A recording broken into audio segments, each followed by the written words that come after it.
Cyber Reapers. Hello, Cyber Reapers. So, tonight or today, whenever, wherever you are, I would like to talk about a book. Yes, a book. In fact, this is the second book in the Legendborn Cycle series, and after reading the first book, I was going, okay, I really want to read the second book now. So, as usual on my library app, Libby, I went and I placed a hold. Now, this hold said that I would be able to read the book in maybe about 9 weeks. So, I went and got a library card so that I could go get it in person and get the physical book.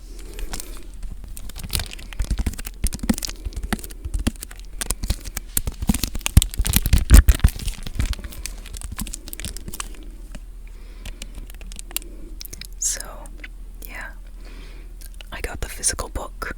Didn't have to wait 9 weeks, just waited a couple days after reading the first book. So, this is book 2. And this is Bloodmarked by Tracy Deonn. Also, I love the cover. So gorgeous. Now, it's kind of hard to show on film, I think, because, it's got this film around it. But, still, yeah. And it's a pretty thick book. First book is too. I didn't actually realize how thick the books were until I went in person to get it, and I went, oh, that's why it took me so long to read through the first book. Even so, the story is so addicting that I just really wanted to read more. And I think I read this one maybe quicker than the first book, because I just kept trying to get to a satisfying stopping point, but this book really, the pace keeps just going and going and going and going, to where I had to resign myself to going, alright, I just have to stop for a bit, go to sleep. I can read more tomorrow, But yeah, I'm gonna put it down for now. So as this is book two, I'm gonna, talk about kind of what happens, but I'm not gonna give any major spoilers. No major spoilers about the ending of the first book, or really even a lot about, what happens in the first book. And that's probably going to make this a little shorter of a video than typical, maybe not. We'll see. I'm just going to talk kind of vaguely, while still describing what I think I liked about the book, just not giving specific names, details, that kind of thing. So, let's talk about it, okay?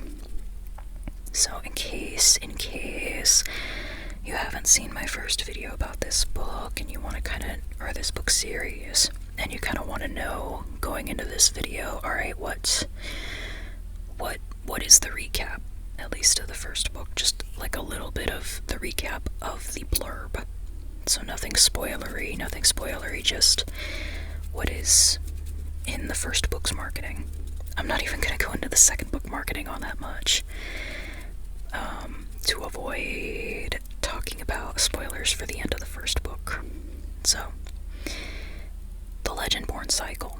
So this series starts with book 1. Book 1 is Legendborn by Tracy Deonn. That book follows our main character, Bree. Now, Bree is a black teenager. She is going to UNC Chapel Hill for an early college class program kind of thing, and she just expects to, have the stress of classes and stuff, and maybe hang out with her best friend Alice. But she witnesses a monster attack on campus on her first night there, and after some investigating, she figures out, oh, there is a secret society here on campus to fight these monsters. That's cool. And this secret society is formed around the descendants of King Arthur and the Knights of the Round Table. So their descendants, and that includes Merlin as well, his descendants. So there's magic, there are oaths, there are special bonds, there are lots of fun stuff, weapons and fighting and monsters, lots of fun stuff. And Bree ends up being kind of tied to somebody very important. She gets tied to someone very important, and she tries to earn a place in that society in order to find answers about her mother's death. So that's what drives her in there, what initially motivates her, but the more time she spends in there, the more she realizes she has her own kind of personal feelings and reasoning for staying there. So. Things happen, shenanigans happen, and a war is approaching. A war between, humans and monsters, or not necessarily humans, but also like the Legendborn, who are the descendants of the knights and Arthur and everybody. So, yeah, a lot of ties to reconnecting with lost ancestry, and a lot of pointing out a lot of like systemic racism related stuff, because the knights' descendants, that society, very, very white, affluent kind of a group, and they're not too open toward minorities, so that's no good. But Bree, by the beginning of book 2, Bree finds herself in an important position where the decisions she makes impact, other people, and the stakes are life and death. So she, even though she kind of stepped into this world only recently, she's finding herself in a very important position, and yeah, that results in lots of other people wanting to use her, and that's no good. So Bree and her group of friends find themselves on the run, and now I'm talking about book 2, but they find themselves on the run because everybody wants to use Bree for her position, and they don't let her have a say in her own fate. And so the friend group and Bree are off on the run, and if they want any sort of chance of fighting back against everybody else coming after them, Bree has got to learn how to control her abilities and use her position on her own terms, without other people trying to drive the direction of how she wants to do things. And that becomes increasingly difficult with the specific abilities she has, which I won't go into, but just to know there's a lot of external and internal conflict. So that's where we start with book 2. And yeah, there's a lot. So let me see how much I can tell you about. So with each chapter, I found myself just wanting to read more and more and more, because the characters are so gripping. Just talking about the main friend group. So Bree, our main character, I really find her desire to get stronger is very admirable. She's doing it for the sake of trying to protect other people, because she doesn't want to have to always rely on them to rely on her friends to keep her safe. But she doesn't have nearly as much experience as they do, so she's trying really hard to catch up. And also each character having, again, their own flaws, and they're all so headstrong that they argue with each other a decent amount, but I feel like it really does come from a place place of care. They all care so deeply about each other, but the lines on what their relationships exactly are is kind of blurred. Partially because they don't know how to communicate that, and also partially because of the rules of the society, the secret society, being very strict on certain types of relationships, especially romantic ones, and also there's a lot there.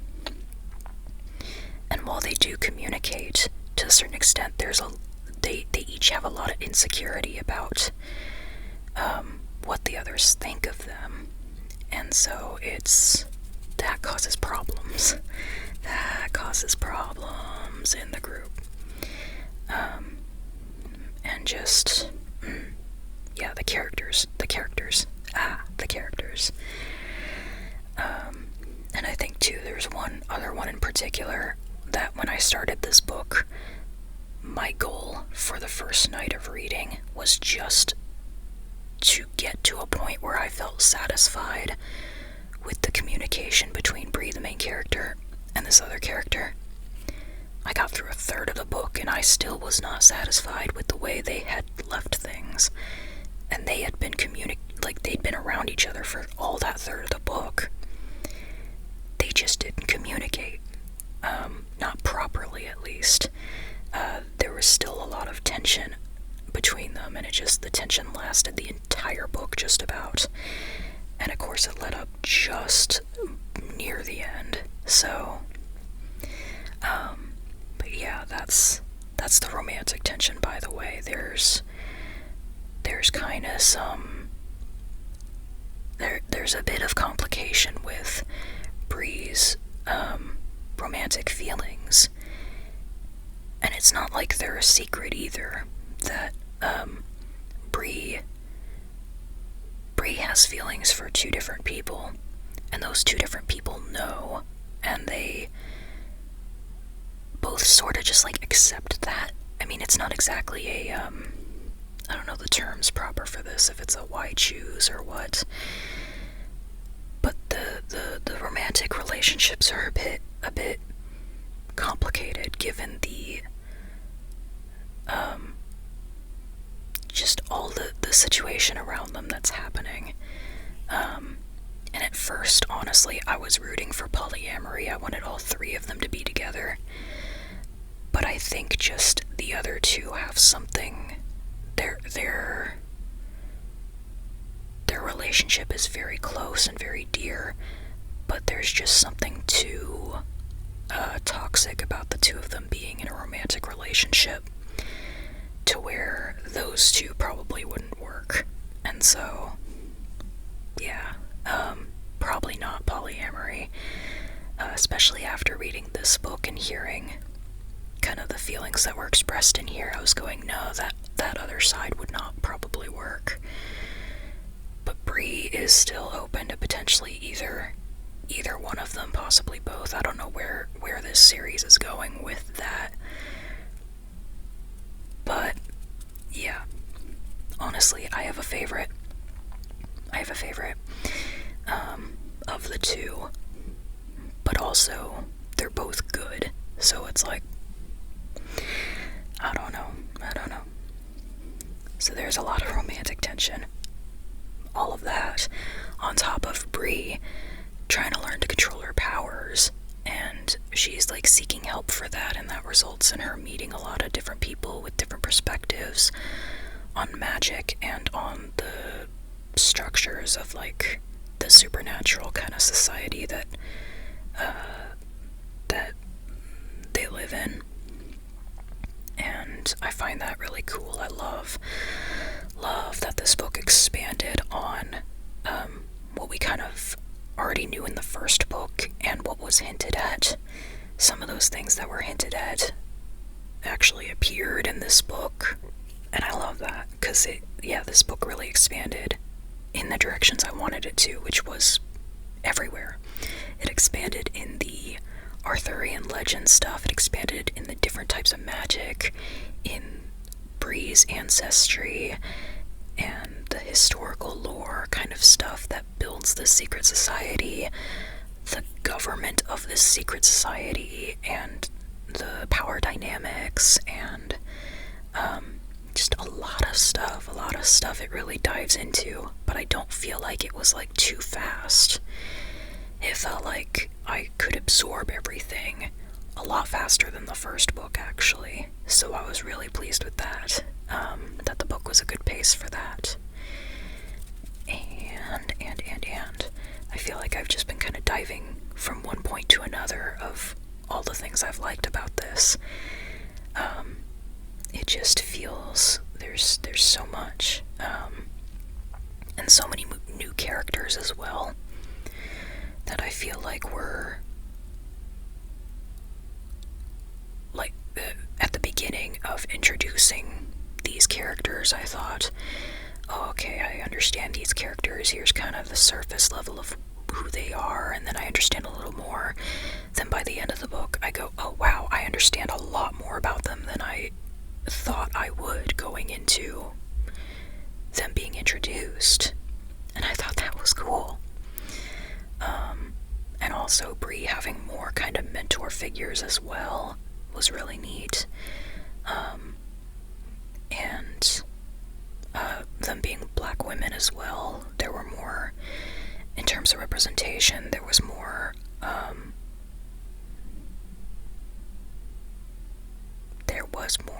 I'm sorry, my sentence got away from me. There were more black women in this book than the first one, and just I thought that was really a good part of the expanding the world, or the supernatural society thing, is outside, like while Bree is on the run, she's able to learn more about how other people use magic and do things outside of the secret society that is very much a colonial, white, affluent, dominated kind of a place. And so Bree got to like experience different ways of magic through that, and be taught that through mentors who understood more about the actual like history of what Bree's family has been through, and also just resonating with her on a deeper level than what the secret society could. And I think that's all I can kind of say vaguely or generally, except I will also add that the ending has brought me so much anguish. I could see the worst of it coming, because I know the beats of how a book 2 tends to go, but it's still so much anguish that I can't wait to read book 3. Because, you know, just as something gets resolved, something worse happens, you know? Like, I knew it was coming. But now I'm really, really curious to see where Bree goes next in her journey of learning more about her own capabilities, her abilities, and I'm really, really curious to see where the relationships go from here, both the romantic and the friendship ones, because it just, that ending, oh, I don't know how people did it, having to wait for the 3rd book, although I hear there's a 4th book that is not yet out, so I might be setting myself up to get to the end of book 3 and be in even more anguish. I don't know, but I'm glad to have almost caught up, by now, because I'm pretty late on reading these books. Yeah, but I'm going to be moving on to book 3 pretty soon. I saw it in the library when I got this book, so I'm hoping it's still available. If not, we'll keep checking. Yeah, and also gotta return this one, so yeah.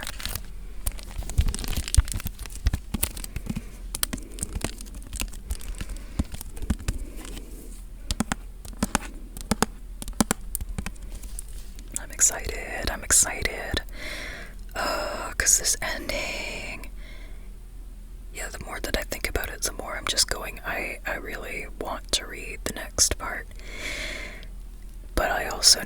set me up with even more anguish by the end. I couldn't stop thinking about this too after I finished reading it. Last night I finished reading it, and then I went to bed, or I was lying down, and my thoughts just kept going over that ending. And so, yeah, I really, really, really want to go get the next one now. Might do that actually. After this video, I might go ahead and drive over to the library. We'll see. Yeah.